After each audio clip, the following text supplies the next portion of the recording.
maybe I'm pushing it, but here I am back with another video.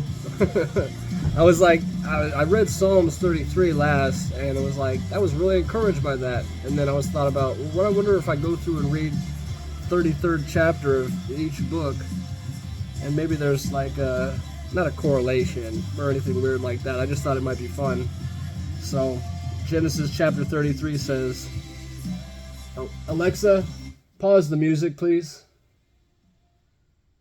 It only works if you say please. I promise you, whenever I say please, that she pauses the music. And if I don't, she doesn't pause the music for some reason.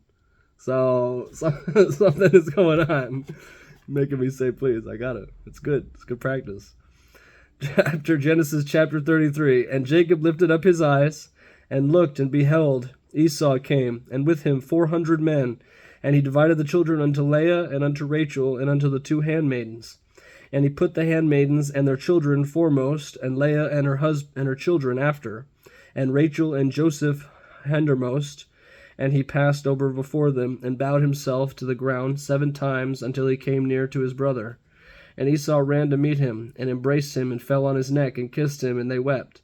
And he lifted up his eyes, and saw the women and the children, and said, Who are those with thee? And he said, The children which God hath graciously given thy servant. Then the handmaidens came near, they and their children, and they bowed themselves, and Leah also with her children came near, and bowed themselves.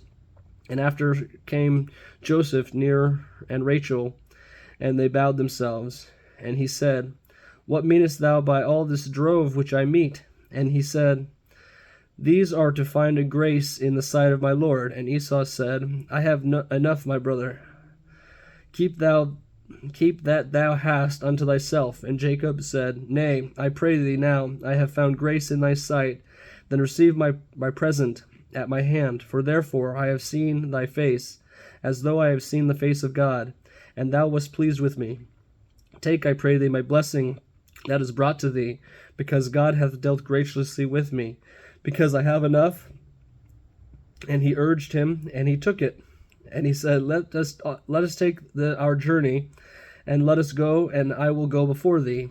And he said unto him, My Lord knoweth that the children are tender, and the flocks and herds with young are with me. And if men should overdrive them, one day all the flock will die. Let my Lord, I pray thee, pass over before my servant, and I will lead on softly, according as the cattle that goeth before me, and the children being able to endure, until I come unto my Lord unto Seir.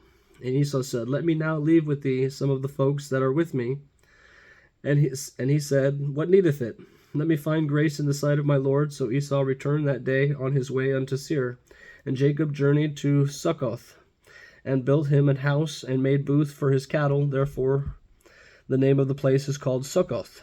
And Jacob came to Shalem, a city of Shechem, which is in the land of Canaan, which he came from Paddan Aram, and pitched his tent before the city.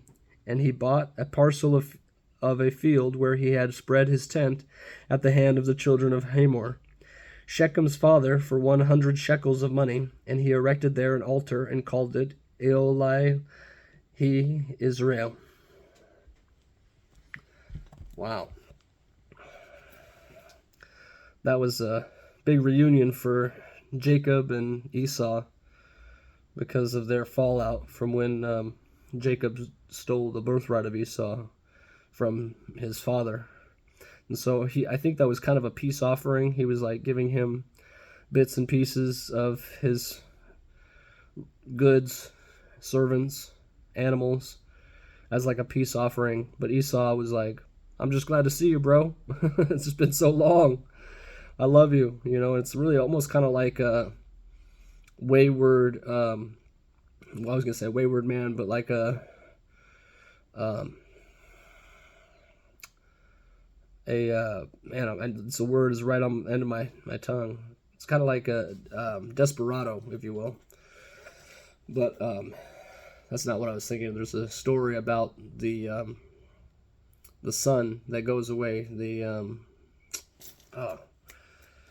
father's son who pretty much goes on gallivanting his money away, and then when he has none left, he goes back to his father and is like, you know, the prodigal son, you know, goes back to his father and asks for forgiveness, doesn't even see himself as worthy of being his son anymore, asks to be a servant, and then gets a whole feast thrown for him. And so the older son is kind of upset, and he's like, how come you do this for the youngest when he throws away everything you have and I've stayed here with you?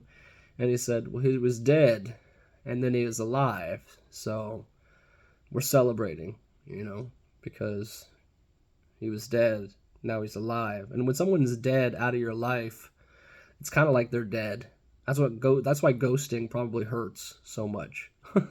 I didn't mean for this to get into a rant about ghosting people, but it really hurts, I think, people's feelings when they're left hanging, you know? Like when you go to give someone some five, and then you're just standing there with your hand, and you're just like, you want to face palm because you didn't get your daps, you know? So, so get your daps. That's the meaning of this story. No, reconcile. I think reconciliation is the meaning of that chapter. That it's good and healthy to reconcile and to make things well along the way, like Jacob was doing with Esau. I mean, Esau just forgave him right away, and he loved him and he cared about him. But Jacob made a point to show remorse. Is a good word. So, anyways, yeah, that's all I got. I don't have any songs today. Ain't no mountain high, ain't no valley low. No, no, I'm not gonna sing that song right now. Anyways, I hope you enjoyed that, though. And about 6 minutes, 50 seconds. Peace. Talk to you later.